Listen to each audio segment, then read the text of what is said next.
Indigenous peoples of the Americas possess oral traditions and legends about individuals performing extraordinary acts that challenge our understanding of possibility. Some were believed to possess remarkable and otherworldly abilities. Descendants of the Apache assert that their leaders or spiritual healers could cure illnesses, evade threats, and even predict future events. They referred to this gift as sacred strength and employed it for the welfare of their community. This sacred strength earned them great reverence and esteem among their people, yet it had a sinister aspect. Those who wielded sacred strength against their own community faced exile, ostracism, or even death. To the Apache, these individuals were the malevolent sorcerers they dreaded, along with the harm they could inflict. The Apache remained ever vigilant of this peril. Today, we delve into 5 narratives about Apache sorcery, exploring how the abilities from these tales were used both for and against them. Let us begin with the nature of sacred strength. The notion of sacred strength was as enigmatic to the Apache as it was to 20th century scholars who documented their accounts. Many Apache hesitated to speak of the abilities they had observed, wary of mockery from Americans who could not comprehend. A few texts seek to describe it, and the clearest definition I've encountered is that it comprises intangible forces drawn from natural elements. To the Apache, these forces defied full explanation, and they cautioned researchers that attempts to rationalize them would fall short. Sacred strength was held by many Apache leaders and spiritual healers, who were said to possess extraordinary abilities such as healing, foreseeing the future, or knowing the manner of their own death. They typically acquired this sacred strength during their youth. The Apache would journey to a holy mountain to fast and pray for 4 days and nights, alone without food, water, or weapons for protection, allowed only a blanket. If addressed at all, it was usually on the final night of this trial, after they had demonstrated their worthiness. They would hear a voice instructing them on how to claim their sacred strength, often by taking a fragment of an animal, tree, plant, or stone. The voice would then guide them on its use, and thereafter they carried it in a small deerskin pouch, suspended on a leather cord around their neck beneath their clothing, serving as their guide throughout life. Sacred strength was distinct from superstition, of which the Apache held many. On the warpath, for instance, the Apache used different terms for ordinary objects, could slice but not pierce their meat, and seldom traveled after dark. Violating these taboos was thought to invite ill omens.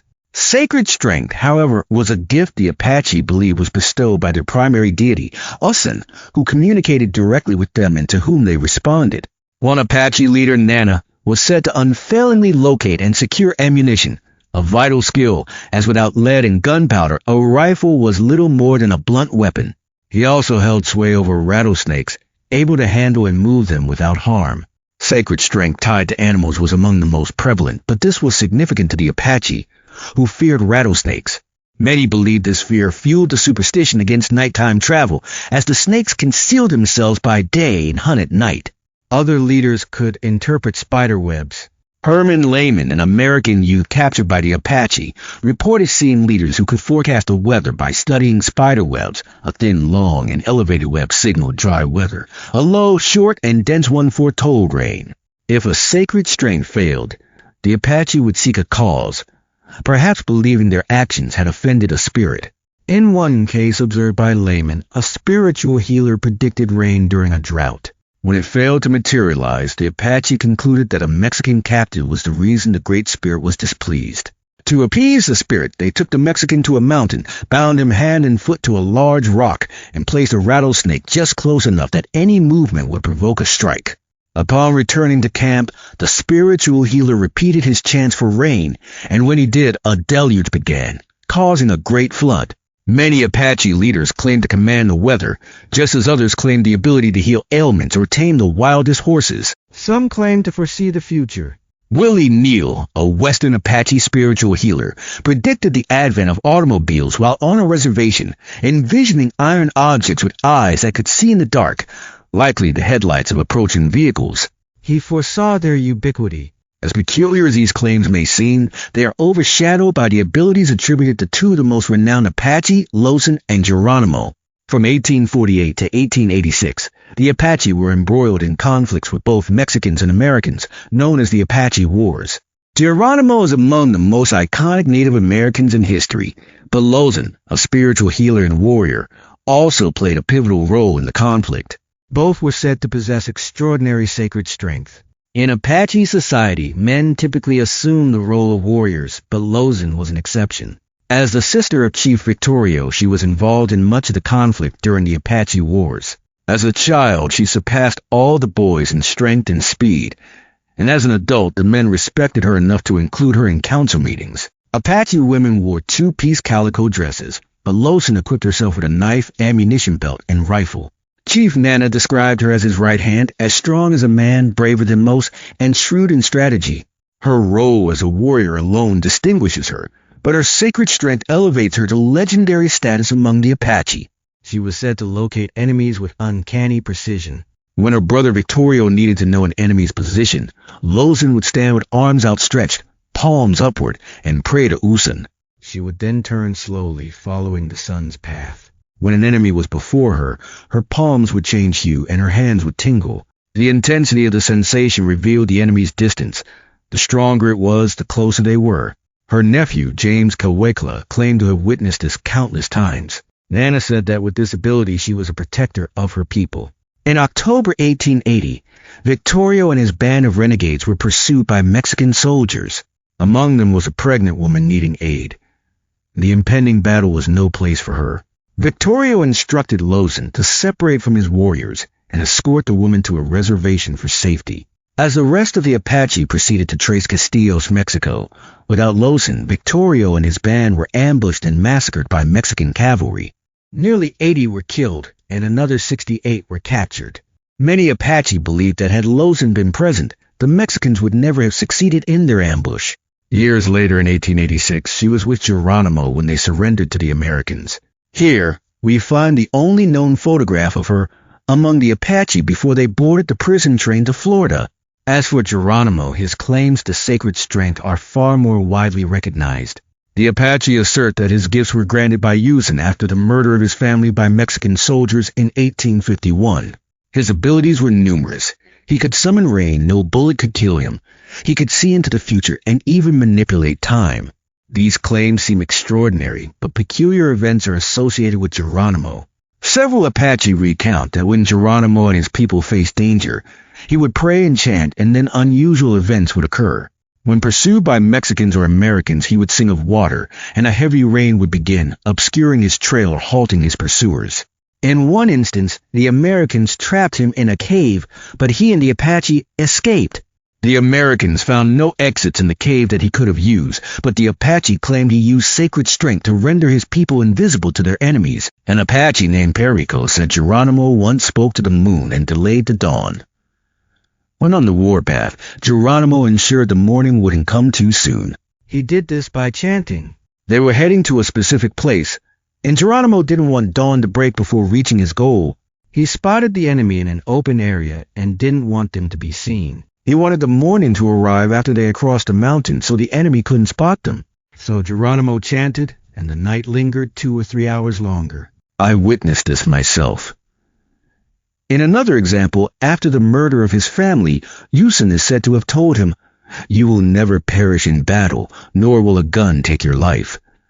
Famously, Geronimo was forced to surrender in 1886, but never died in battle. Yet when being painted for his autobiography, the artist noted his body bore as many as 50 bullet scars. All these abilities were used by him to become one of the most elusive figures in history. Both he and Lozen wielded their sacred strength for the Apache's benefit and were deeply revered for it. But what of Apache who used their sacred strength for harm?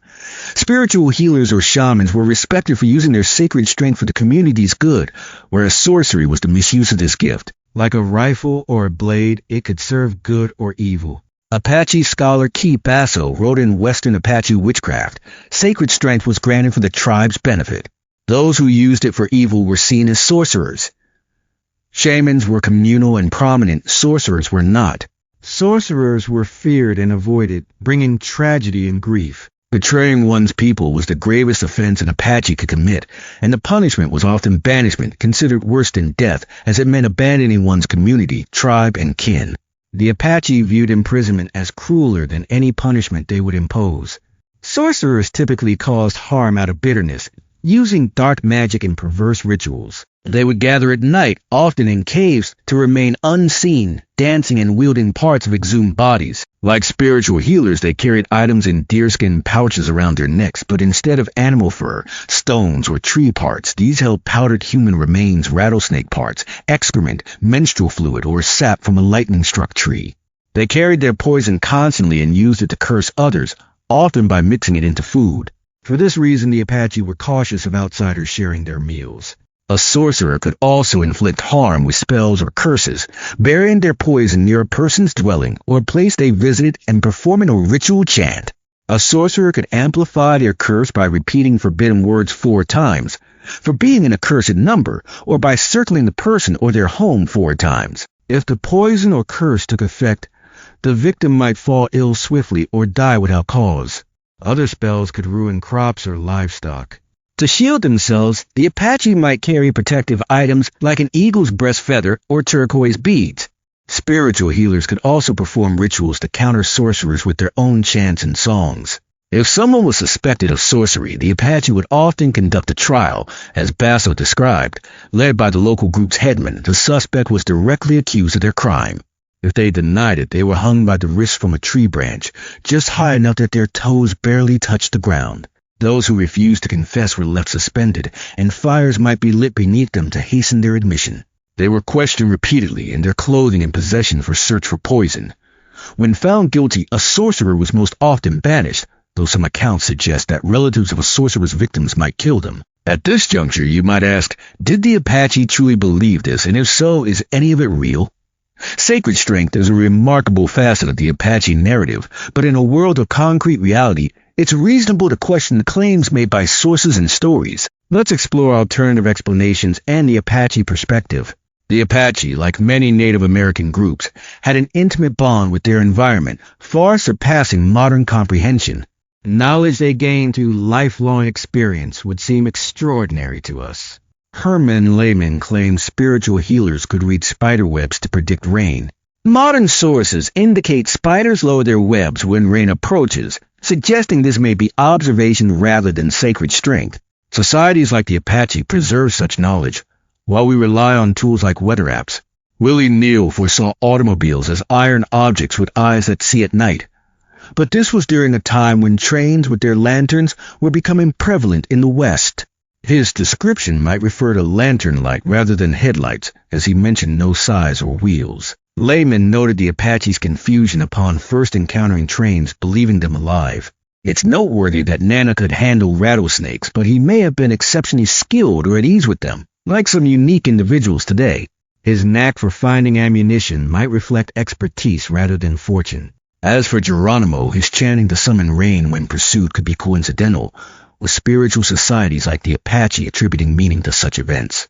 His famous cave escape likely stemmed from using exits unknown to the Americans, as the Apache were renowned for their deep knowledge of their land, springs, and caves. The claim of slowing time seems like an embellished oral tradition. Someone prays for time to escape, succeeds, and the story becomes divine intervention.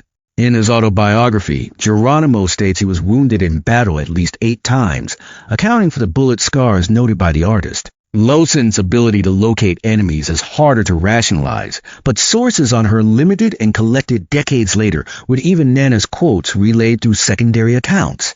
What's compelling is the dual nature of sacred strength in Apache society. Leaders and spiritual healers were followed not by force, but because they were revered. If people believed they held sacred strength from using, it likely enhanced their prestige, benefiting the tribe by making them worthy leaders. The converse was true for sorcerers.